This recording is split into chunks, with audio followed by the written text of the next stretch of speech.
TV, anime, video games, books, Star Trek, Marvel, My Hero, Hook. It don't matter what you into, don't matter what you do, here on Nerd Shit, we got something for you.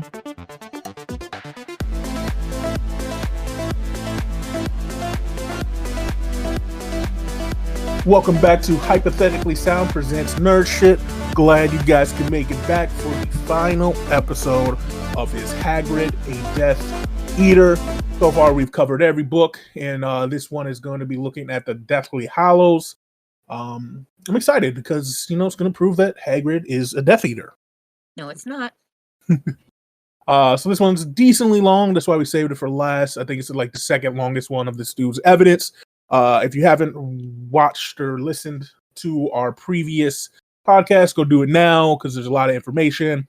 But essentially, someone went through all the books trying to find how Snape was a secret agent, and doing so, he thought he found a clue to Hagrid actually being a double agent the whole time for Voldemort and being a Death Eater. And so I thought it would be fun to bring our mom in and talk about it. So that's what you missed. Quick catch up. And we're just going to get into it. So we're going to start with the summary of this man's hypothesis for the Deathly Hallows. So in the Deathly Hallows, he says we will see the following from Hagrid. Hagrid provides source validation of Snape. Hagrid assists Voldemort with operational activities. Hagrid nurtured support for Voldemort among the spiders.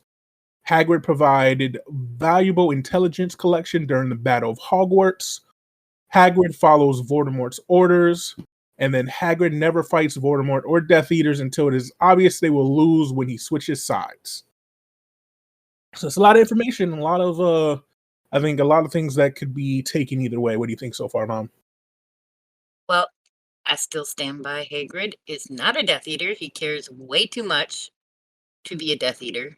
He cares about humanity and the fact that he doesn't understand the wizarding world because he never finished school, and he's just picking up things he can because he loves magic, and that's all he wants to do is do magic. And if someone teaches him, he takes it in.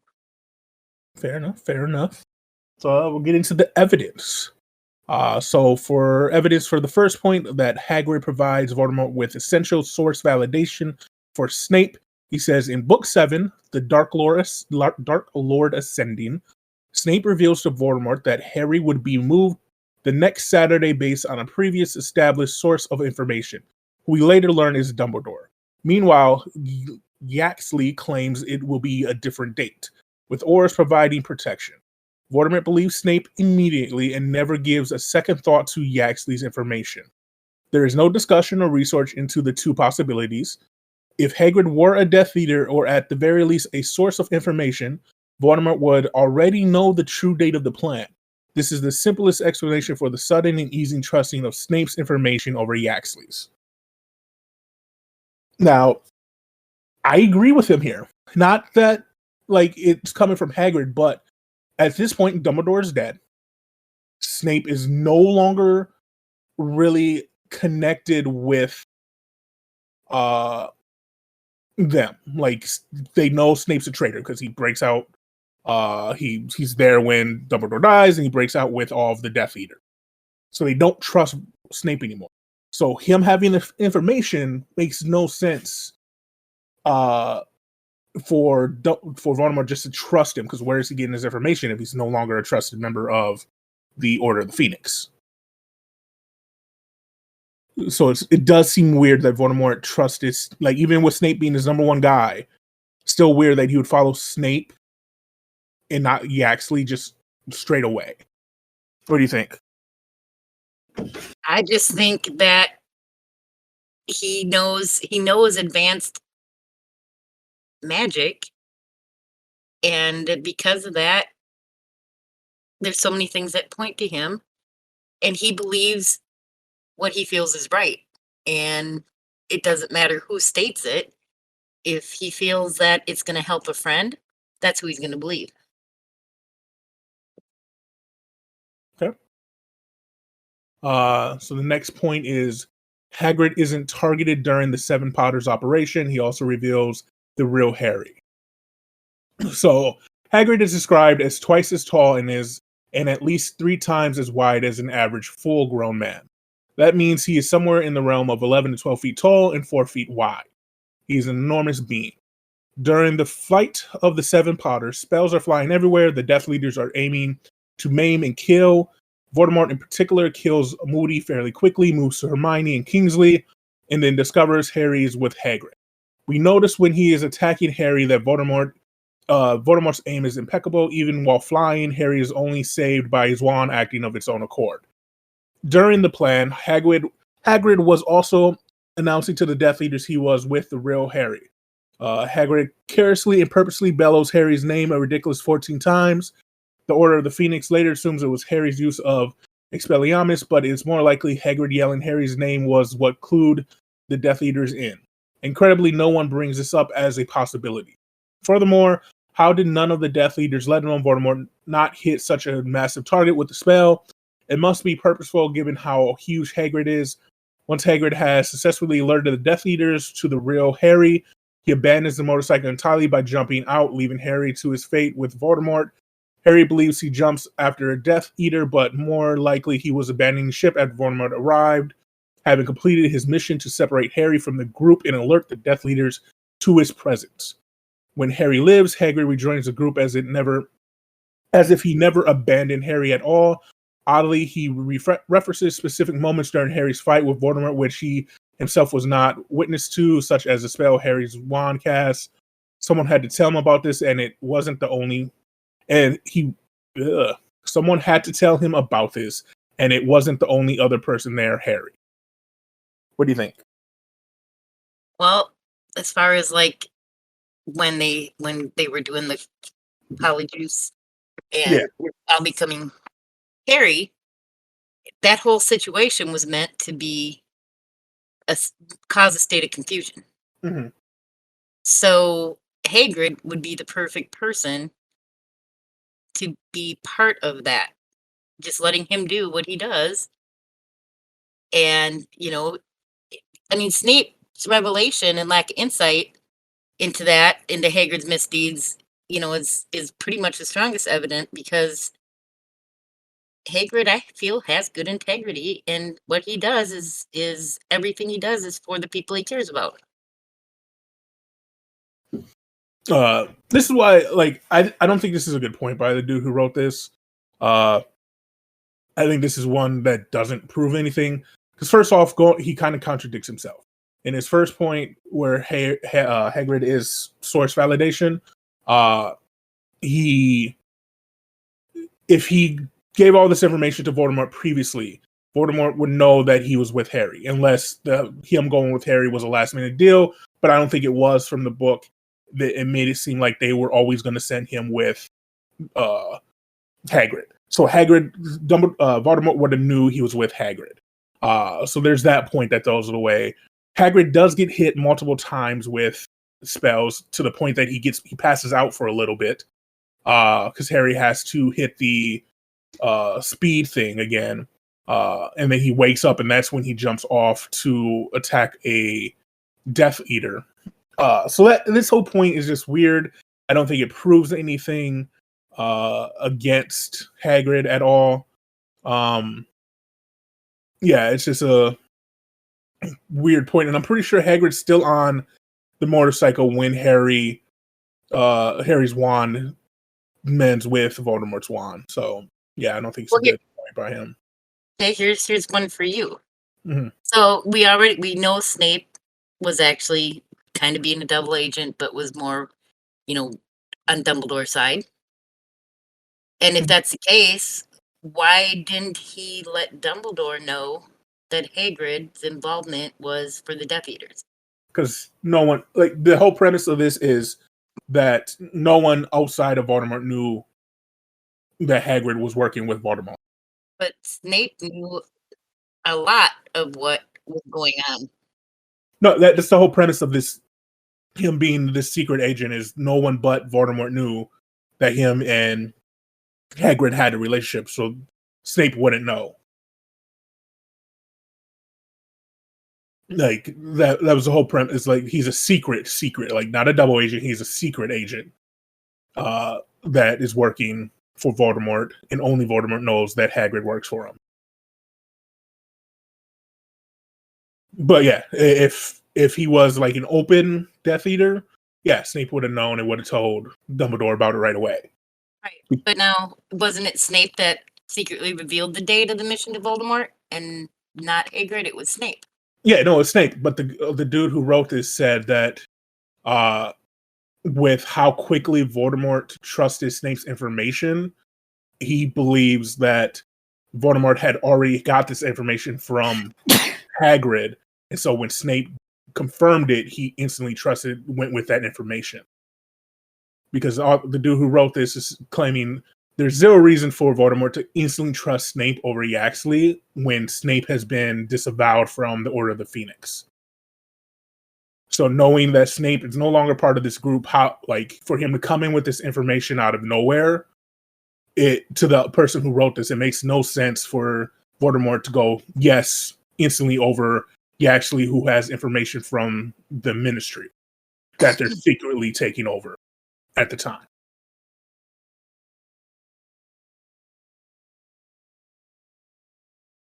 So no, this so far it has done nothing to prove that it's Hagrid's a Death Eater. So far, it's just speculation entirely in Book 7. Yeah, well, you look at like all the stuff, like going back and everything we've talked about, and and I know he had said that there was an odd relationship that developed between Harry and Hagrid. Mhm. So yeah, he was very good friends with the trio. So he's prone to let them off the hook for a lot of the behavior because they were his friends. And you look at all the other people in the school, they were the only ones that actually took time to get to know Hagrid and to hang out with them. So yeah, so he would kind of let them off the hook for things they should be doing. Mhm. He encourages them to take on the tasks with little or no guidance because it wasn't a ploy to put him in danger. It's something he would have done because he doesn't truly understand how the Ministry of Magic and all that works, because that all came about, when she wrote that first book, when Rowling wrote the first book, Mhm. she hadn't come up with the concept of what was the Ministry of Magic's role in her series. The Prisoner of Azkaban wasn't even written yet. She had ideas in her head, but she didn't have it written down. So the previous books, some of that stuff in there do contradict what comes out in later books. But Mhm. that's just development of her story. Okay, makes sense. And and Hagrid's foolish because he allows the kids to do certain tasks. But again, that's his uneducated perspectives because he's never been put in that situation before. And being a half giant, loving animals, he's trying to, you know, regain favor with the giants. He's also trying to still maintain his passion for magic, even though he's not supposed to do it. And, he has really odd friendships with a lot of beasts that nobody even wants to touch Yeah. and stuff in the Forbidden Forest. And he doesn't see any danger in it because with his size, like Aragog, the spider, wasn't going to hurt him. So why would he think that it would be a threat for the three of them? Because to him, it wasn't. So, he's simple minded, he's got a big heart, and he just does stuff that, maybe Voldemort was like, we're just going to let him do his thing. And, maybe someone give him a little push or set something in his head, like when he's out at the bar and they give him the dragon and all of that. And with his gambling, I mean, they talk about it in one incident, but if he's doing it once, he's out there more, and he's just talking to people and being himself. Mhm. Just doesn't choose the right people to talk to. And he's Dumbledore's confidant, and he's a member of the Order of the Phoenix, so he gets the perspective of the lies within everything, but he's still perceiving his own opinion on what he should do to make it right because he loves Harry. And, so it's just, I think it's all just circumstantial. And because of who he is and what he's trying to do with his life, it makes him look like a Death Eater, but he's not. Okay. We got a couple more pieces of evidence, and then what we're going to do at the end is you're going to give out your closing statement on why he isn't a Death Eater. I'll give my closing statement on why he is, and then Alec gets to make the decision. That's why he's been here this whole time. So that would have been good to know. He gets to decide the fate of Hagrid. Wait, did you think that I was just here to listen? I thought you were going to participate more. Oh no, I'm just a judge. He's a judge. Yeah, you just had to argue your points. All right, go ahead. Okay, so the next point is Hagrid suspiciously arrives at the exact start of the Battle of Hogwarts. So in Book 7, The Battle of Hogwarts, Hagrid makes a sudden and opportune appearance as the assault on Hogwarts has begun. Death Eaters are encircled around the castle, and supposedly Hagrid hears Voldemort's request from a cave well outside Hogsmeade. Somehow Hagrid has time to run with Gwop to Hogwarts. He also somehow manages to break through the defenses of the Death Eater and have Gwop throw him inside the castle right at the start of the hour. It goes beyond belief he would manage all of this in such a short time with no preparation and not die throughout unless he was in on it with Voldemort, knew about the assault, and was closer and was allowed to pass. Once inside, what does he do? He fortunately sees Harry, confirms his presence, and starts asking him questions about his allies and intention. He doesn't provide any assistance. He is quite clearly gathering intelligence by following Harry around until Fang runs off and he loses Harry. Likely to his dismay, Hagrid's entire role in the school during the first half of the battle was to confirm Harry's presence, knowledge, and plans. As Voldemort now suspects Harry is destroying Horcruxes, this is even easier to believe once you realize that Hagrid is the only person the Death Eater supposedly captured for Voldemort. So, what do you think about his time in the castle during the first half of the battle, Mom? I believe he was just in there trying to protect his friends and doing, whatever everyone in the Order of Phoenix was asking him to do. Mm-hmm. So, his main purpose through all of the books is to protect Harry. It doesn't matter how he does it or what he has to do. He's there and he's trying to protect Harry.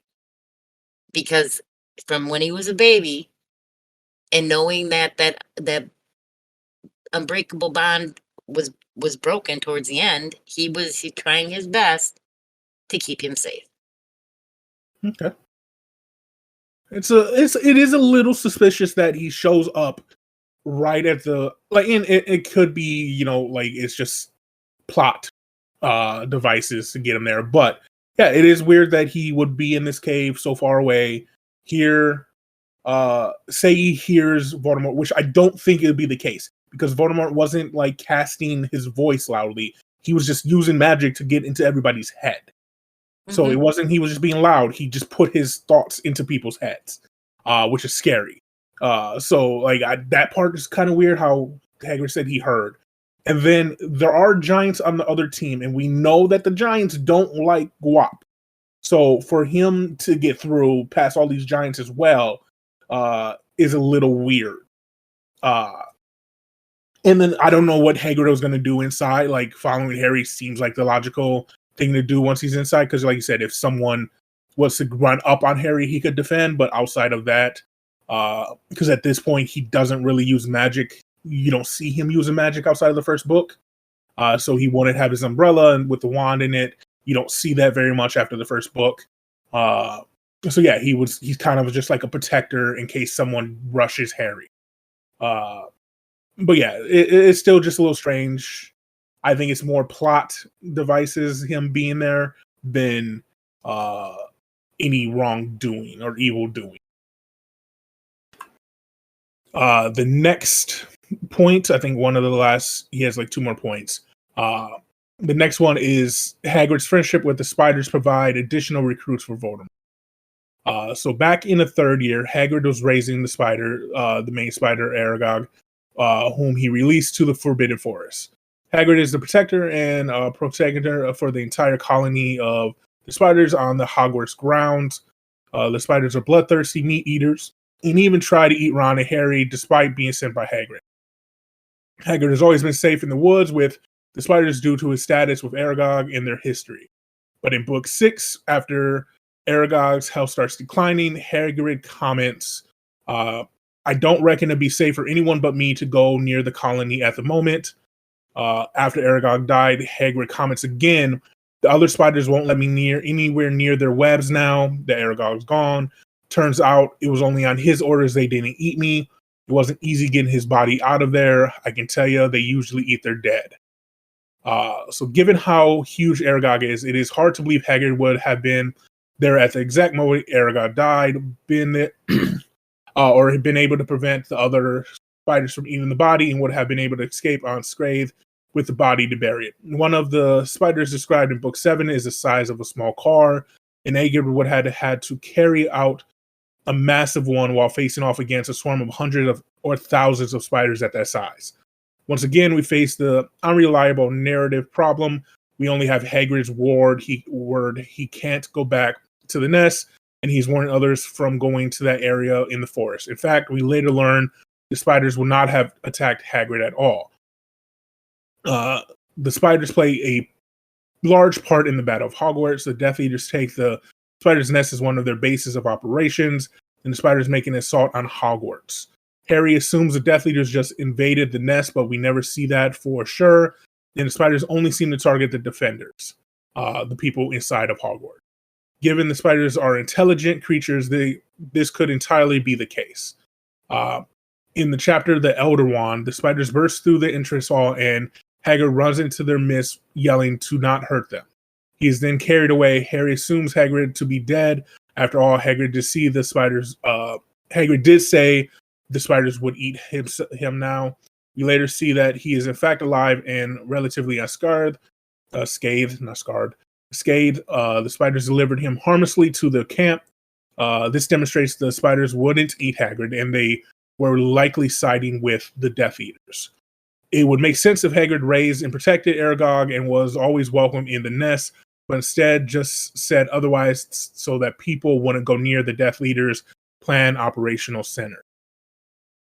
So essentially, the guy who wrote this is just saying it's really shady that he claimed that the spiders were super unfriendly and would even eat him. And then all of a sudden, the spiders are now working for the Death Eaters, attacking the good guys. And Hagrid was taken and not eaten by the spiders. What do you think? Well, if they know Hagrid cared for the forest and they just wanted to be left alone, that's more than likely why they told him that. But then when they saw the threat coming in and they knew that he was pretty much their only ally because they knew he wouldn't hurt them, that's why they were able to take him and save him. Because as far as they knew, he was their only ally. But they didn't attack the Death Eaters, though.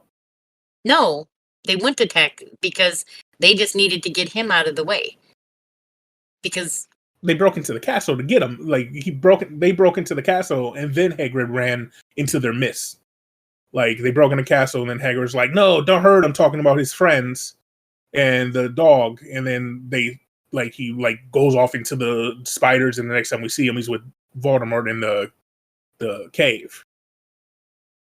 Or in their nest, I guess is a better term. Yes. So, but I mean, okay, let me try to phrase this where it makes sense to you, because it's in my head, it makes sense. So there was no reason for them to attack the Death Eaters because everybody else was fighting. They were there to protect Hagrid, to get him out of there, because they knew that out of anybody in that area, in the Potter universe, that he would be their one protector.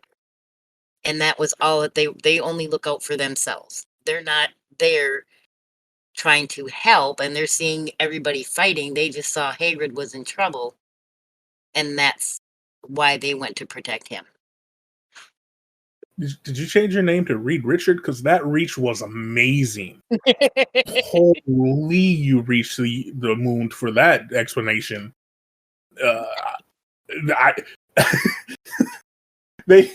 You're saying the spiders ran out of their nest and then ran all the way to Hogwarts and like, oh shit, they're fighting.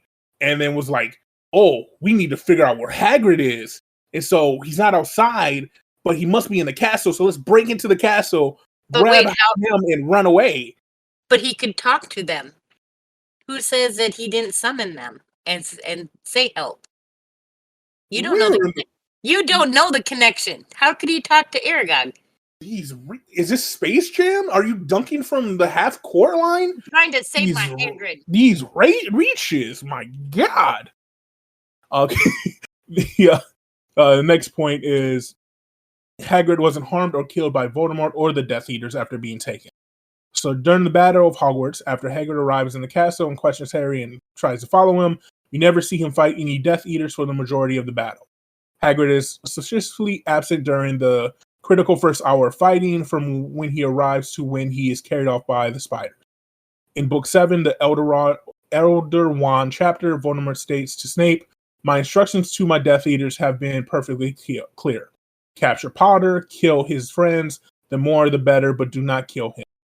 Hagrid is dragged off, and the next time we see him, he is tied up with the Death Eaters.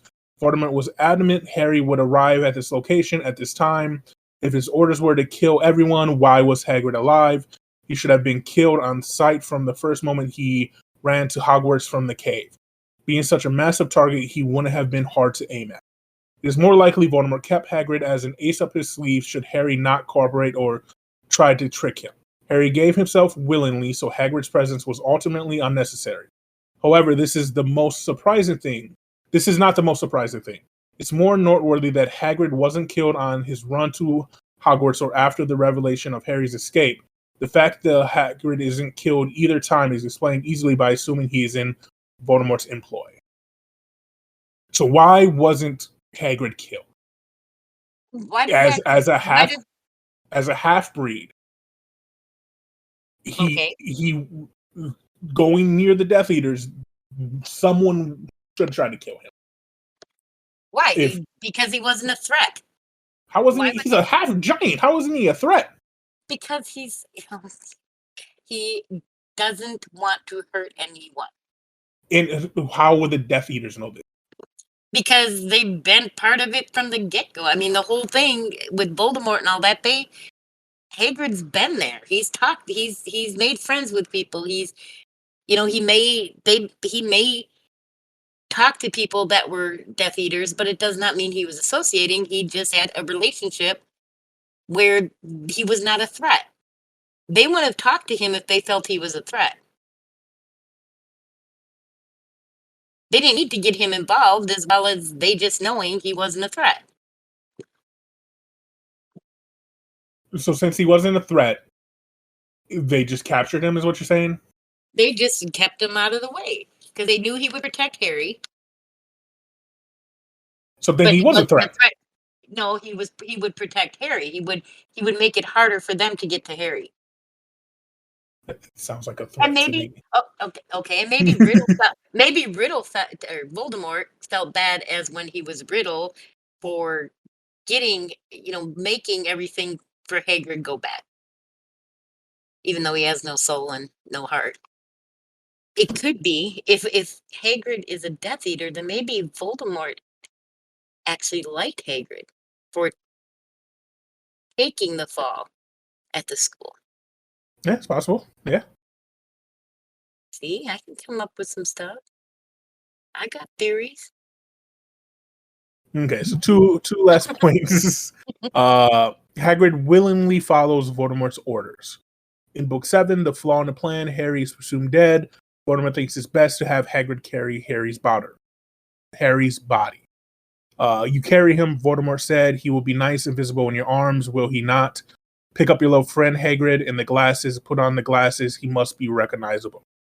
Hagrid, who has been short-tempered and impulsive this entire series, who fought off multiple Aurors in Book 5 and escaped arrest again in Book 7, who supposedly ran through a brigade of Death Eaters to reach Harry in the Battle of Hogwarts, meekly complies with Voldemort's order.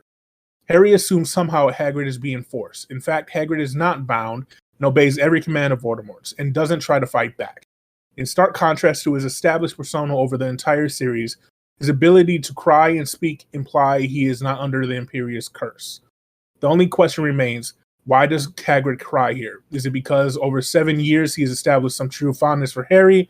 Maybe it's relief over his years of living a lie coming to an end. Maybe he can tell Harry is faking death while holding him and is hedging his bets to side with the winner. This is largely unexplainable. So, why does Hagrid do what Voldemort tells him to do at this point? Hagrid believes Harry is dead. Why is he listening to Voldemort? Because he is distraught. He has nothing left. Without Harry there and Dumbledore gone, I mean, that's a man broken. Yeah, so wouldn't he, try to fight? No, because that's not who Hagrid is. But he fights constantly, though.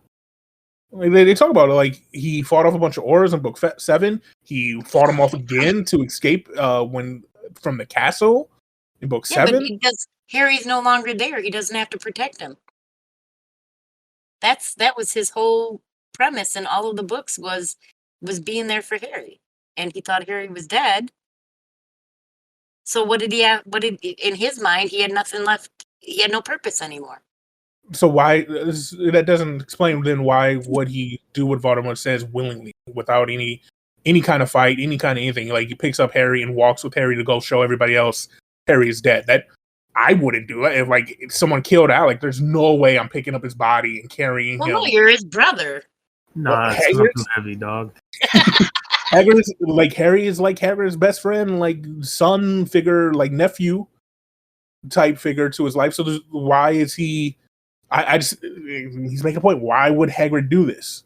It's weird to follow Voldemort's information without or rule or directions without any kind of fight or any kind of not even a fight. He could have just sat there, devastated that Harry is dead. Harry is dead in front of him. He is devastated. He can't move. Everyone deals with their grief in their own way. Okay, and then here's the second part. We know Harry is alive. And we know he's alive because Draco's mom puts her hand on his chest and can feel his heart beating. So that means Harry has to breathe.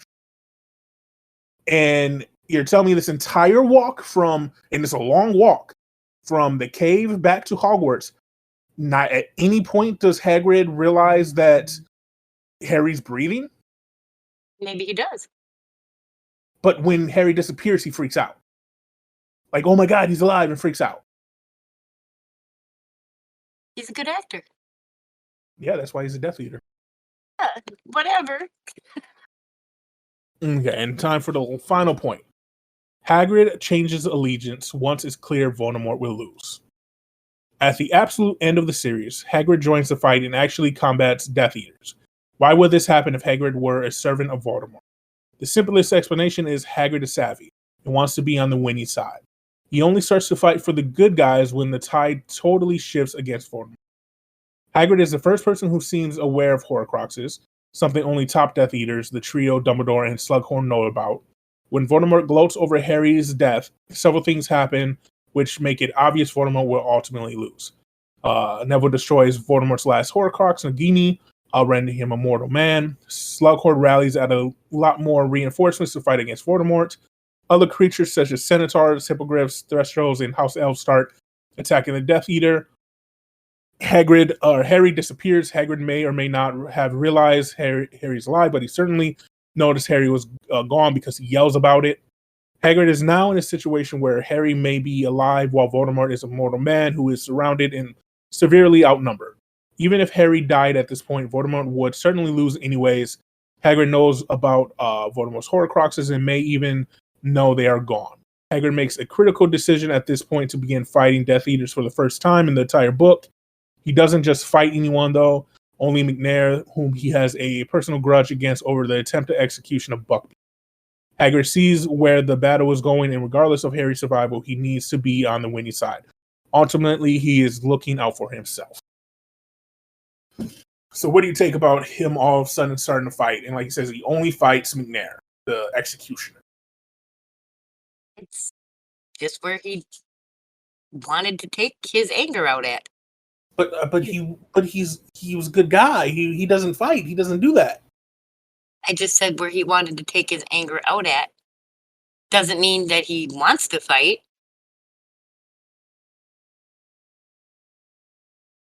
He has emotional outbursts.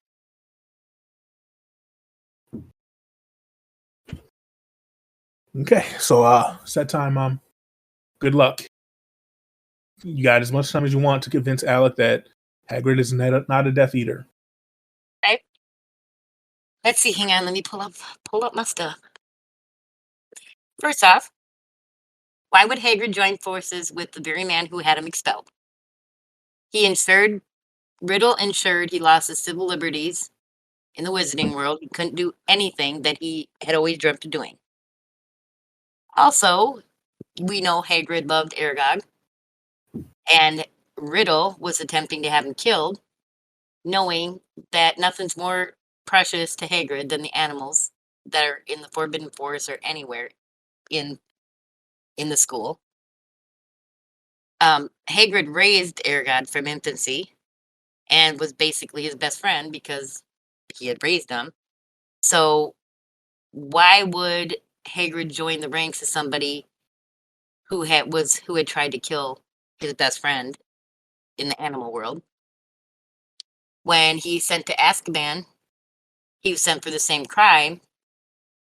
But why would he continue to be loyal with Voldemort after being sent to the most severe prison in the world, Wizarding world, when he knows that it was supposed to be Tom Riddle that went? And let's see.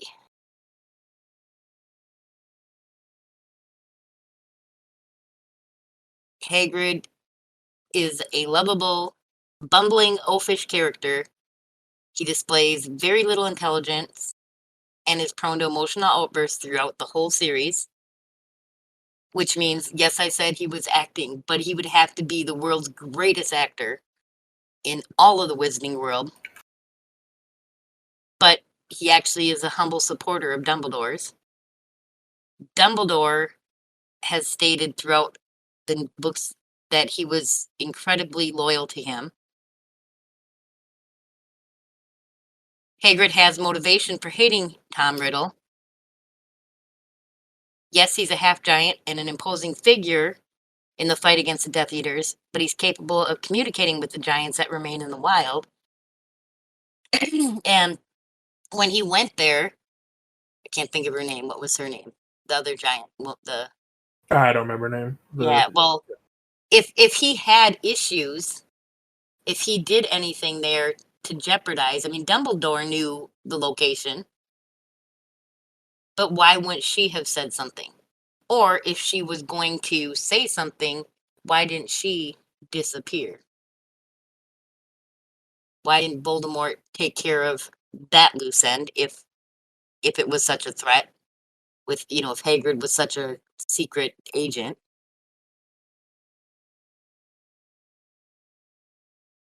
And I just feel that all of these circumstances, just because of who Hagrid was, how close he was to Harry and Hermione and Ron, that he really felt they were family and would have never done anything to harm them intentionally. Interesting. I do want to say that I am bribable, and Pokemon comes out in 3 days. Interesting. Randy, is that your whole point? I'm just saying he's got a humble nature. He possesses a humble nature, and everything he sacrificed is for the common good. And I can't imagine him purposely sending the three of them off for any kind of harm. He's sending them to places that he feels they're not going to be harmed because it doesn't pose a threat for him. Because in his mind, he's never been hurt. Why would they be hurt? Okay. Okay. Interesting. Randy, your Yes. final thoughts? Yeah, so I'm gonna keep it as short as possible. Please, I can't type that fast. So this man, when he went to get Harry, how did he get to the island? No boat, he couldn't take any vehicle or animal because the only vehicle he could fly on was a motorcycle that is in the shed of the Weasleys. Then shh. And then when he's there, he has an absolute disdain for non-magic muggles. I'm not saying he hates muggles. I'm saying he hates muggle-born. He doesn't hate muggle-born witches, but he hates muggles. Like, he does it multiple times through the series. He does not like muggles. And he uses forbidden magic, very advanced forbidden magic on a muggle and gives zero cares about it. There is ample evidence that he is actually the one who was holding Voldemort's wand. Because, like you said, Dew pointed out, no one picked it up, and it was him. It was him or the not Peter Pettigrew, but the police that were going to find it, and no one ever found it. But he was there because he got Harry right away. And then we look later on in the books, and he has a really weird relationship with Harry and them. It can be seen as grooming. He shuns them and hates them. Allegations. he does some weird stuff. And then, like we're talking about now, he doesn't fight any of the Death Eaters. He gets past them unscathed. He gets taken hostage when he would have been the one they would have killed. Death Eaters hated Half-Borns, hated anything like that. So he would have been the one that they would have wanted to kill, especially with it being known that he is the one, like, closest parent to Harry. Harry loves him. Everyone knows that he spends a lot of time. Draco certainly would have told everybody that when it comes to Harry, he spends most of his time at school with Hagrid. So it's a little weird. There's too much evidence to point to Hagrid being a Death Eater. And apparently to mention. All right. Was that everything? Yeah, that's everything. He's a Death Eater. Okay, so just to sum up what I got from your guys' stuff. Mom, you stated that Voldemort / Riddle has acts against Hagrid's self-interest 100%, right? And tries killing his best friend. Yes. He's a lovable character who is dumb and has emotional outbursts. Although you admit that he has to be the world's greatest actor to act a fool, it's improbable because he's a humble supporter of Dumbledore, who also gives recommendations for Hagrid. Yeah. Also, you brought in another character that would prove his innocence, the female giant. Yeah, he wouldn't hurt the main three characters intentionally because he sees them as family. Plus, you couldn't imagine the lovable character of Hagrid being evil, right? And Randy, yours was he's racist, has grooming allegations, would be a big target for being close to Harry. That's about what I got. Yeah, that's pretty accurate. Pretty accurate, dude. So now he's racist. We didn't bring that up. No, he said that he has a disdain for muggles. That's racist, That's right? Yeah, true. Yeah, that's racist. I'm not gonna lie. Wait. If he's racist, then why did he love Hermione? I said non-magic using muggle. Okay. He has no problem with mudbloods. It's just people who can't use them. I'll be honest. The first scene, the first like couple scenes of the movie in general, right? Mm-hmm. In the book, when Hagrid does find Harry is probably, I think, the biggest evidence towards him being a Death Eater. 100%. Because he just doesn't have morals. And how did he get on said island? Like, right? It is a very good point. He a big boy, right? Like, you would see something. You know what I'm saying? And don't forget, he leaves them stranded He on an island without he cell is. phones and stuff. But he is kind of real stupid. And it could be an act in front of, you know, the writer. But he I do feel like he is a little bit too dumb to like, and too lovable to like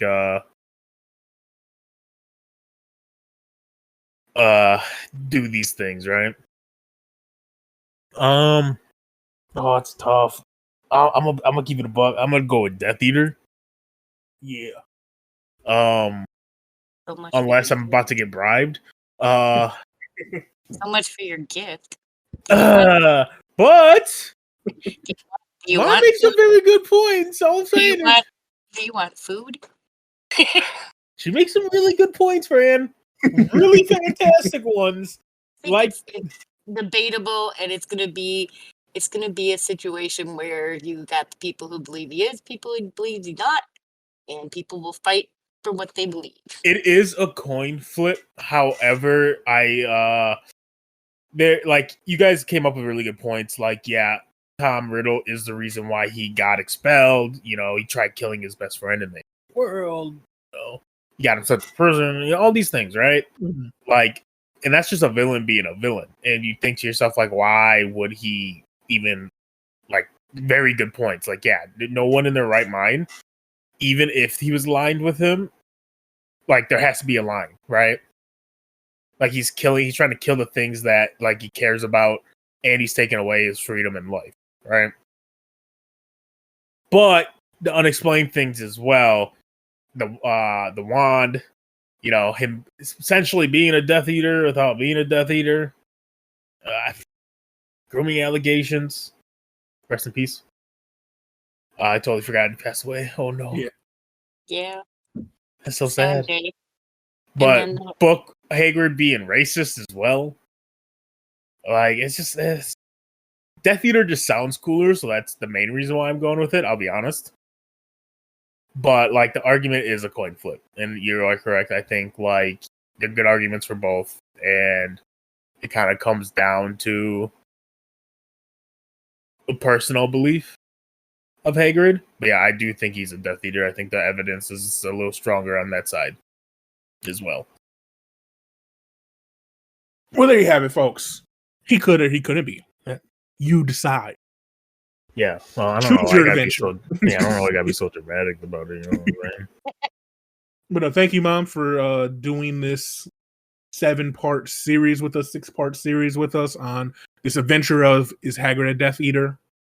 Hope you aren't hurt too much by him being a Death Eater.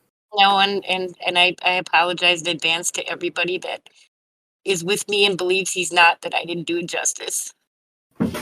That's a lot of evidence. It's hard. It's good evidence. Like I said, there's a lot of stuff that he's just stating and looking too deep into, but there is a lot of questionable stuff, especially in the early books.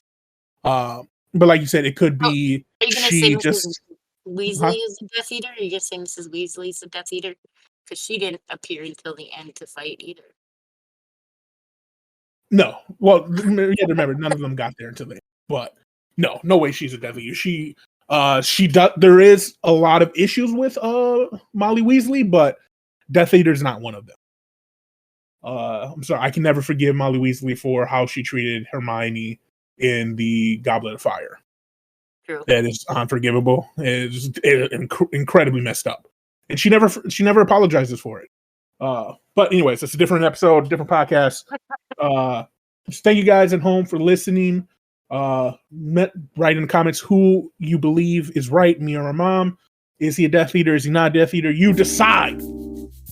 Until next time, thank you guys. Hope you have a good day. find us at Hypothetically Sound on everything. And until next time, deuces. Bye.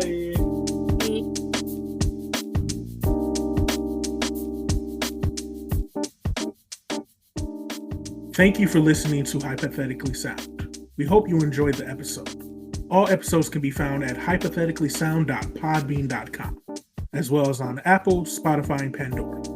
For full unedited video versions of the podcast, please visit us at youtube.com/hypotheticallysound.